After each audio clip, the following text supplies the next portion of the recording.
En la lección pasada aprendimos a descomponer un vector en sus componentes rectangulares utilizando el ángulo del vector con respecto al eje X en el plano cartesiano, utilizando las funciones trigonométricas seno y coseno.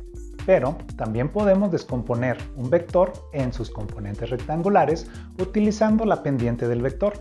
Funciona de la siguiente manera.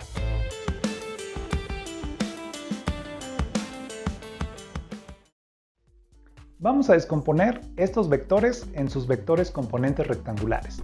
En el caso del vector A, es un vector de 10 unidades con un ángulo de 38 grados con respecto al eje X en el primer cuadrante. La componente en X es igual a 10 por coseno de 38 grados, igual a 7.88. La componente escalar en Y es igual a 10 por seno de 38 grados, igual a 6.16. Por lo tanto, el vector A, que podemos representar mediante su magnitud, que es una cantidad escalar, y su dirección, medida con un ángulo con respecto al eje X, también lo podemos representar como una suma de sus vectores componentes, 7.88i más 6.16j. Ahora, el vector B es un vector de magnitud 8 unidades y una pendiente de 3 sobre 4. La pendiente está indicada mediante un triángulo de pendiente, el cual es un triángulo rectángulo cuyos catetos nos indican la razón entre la elevación y el recorrido de la línea de acción del vector. El triángulo de pendiente se puede ubicar arriba o por debajo del vector, no hace ninguna diferencia. Este triángulo de pendiente es un triángulo semejante al triángulo rectángulo que se forma con el vector y sus vectores componentes rectangulares. Triángulos semejantes significa que son proporcionales, tienen los mismos ángulos. Por lo tanto, este ángulo, llamémoslo θ, es el mismo que este ángulo.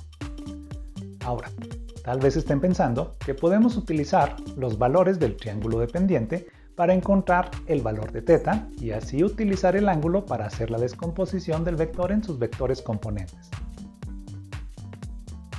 Y eso es cierto, aunque no es lo que yo haría. Si se resuelve de esta manera, podemos decir que la función tangente del ángulo θ, que se define como cateto opuesto entre cateto adyacente, es igual a 3 sobre 4.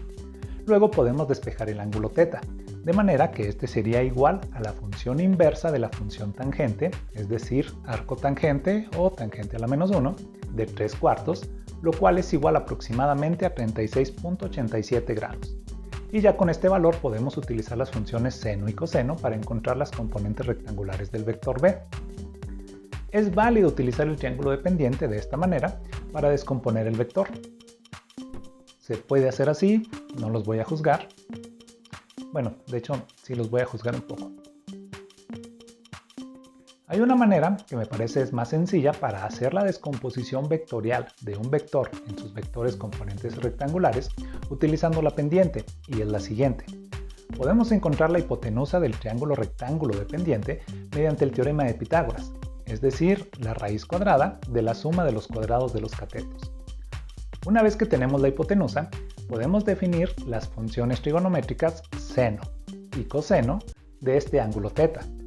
Por ejemplo, para la función coseno, que se define como cateto adyacente sobre hipotenusa, entonces coseno de θ es igual a 4 sobre 5. Correspondientemente, la función seno es igual a cateto opuesto sobre hipotenusa. En este caso, seno del ángulo θ es igual a 3 sobre 5. Recordemos que la componente en X es igual a la magnitud del vector multiplicada por la función coseno del ángulo con respecto al eje X. Pero la función coseno del ángulo con respecto al eje X es igual a 4 sobre 5. De manera que no es necesario encontrar primero el valor del ángulo θ. La componente en X es igual a 8 que multiplica a 4 quintos igual a 6.4. La componente en Y es igual a 8 por 3 quintos, que es el valor de la función seno del ángulo θ, igual a 4.8. Así, el vector B es igual a 6.4i más 4.8j. Veamos otro ejemplo. El vector C se encuentra en el tercer cuadrante y tiene magnitud de 15 y una pendiente de 12 sobre 5. Encontramos la hipotenusa del triángulo rectángulo que indica la pendiente del vector mediante el teorema de Pitágoras. Raíz cuadrada de 12 al cuadrado más 5 al cuadrado, lo cual es igual a 13. La componente en x del vector es negativa, ya que va en la dirección negativa del eje x. Por lo tanto, la componente escalar en x del vector c, llamémosla cx, es igual a la magnitud del vector, 15 unidades, multiplicada por 5 sobre 13. Es decir, para encontrar la componente en x, siempre vamos a tomar el cateto horizontal del triángulo dependiente y a dividirlo entre la hipotenusa. La componente en y también es negativa, ya que va en la dirección negativa del eje y. Para encontrar el componente en y vamos a multiplicar también la magnitud del vector, 15 unidades, por el lado vertical del triángulo dependiente entre la hipotenusa. Es decir, CY va a ser igual a menos 15 que multiplica a 12 sobre 13. CX es igual a menos 5.77 y CY es igual a menos 13.85. El vector C entonces se puede representar como menos 5.77y menos 13.85j. Como vemos, no es necesario encontrar el valor del ángulo del vector con respecto al eje x para hacer la descomposición del vector en sus vectores componentes rectangulares. Un último ejemplo. El vector D se encuentra en el cuarto cuadrante, tiene magnitud de 20 unidades y una pendiente de 6 sobre 5.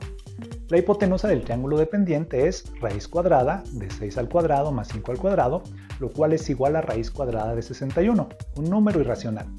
La componente en x es igual a la magnitud del vector multiplicada por el cateto horizontal del triángulo sobre la hipotenusa, es decir, 20 que multiplica a 5 sobre raíz cuadrada de 61, aproximadamente igual a 12.8. La componente en y es negativa, ya que va en la dirección negativa del eje y. Multiplicamos la magnitud del vector por el cateto vertical del triángulo dependiente y dividimos entre la hipotenusa.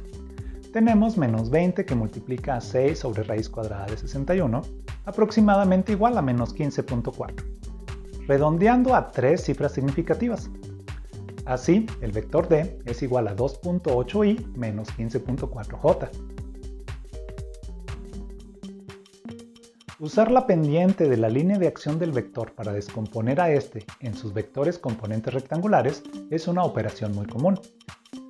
Por ejemplo, frecuentemente conocemos las medidas de un cable tensionado, que como vamos a ver un poco más adelante en este curso, esta tensión en el cable representa una fuerza que es una cantidad vectorial. Las medidas nos proporcionan la pendiente de la línea de acción del vector y a partir de esta podemos realizar fácilmente la descomposición del vector en sus vectores componentes rectangulares. En las próximas lecciones vamos a tratar mucho más a fondo el concepto de fuerza, el cual es muy importante para el estudio de la mecánica clásica. Este video forma parte de un curso introductorio de mecánica clásica que está disponible en este canal.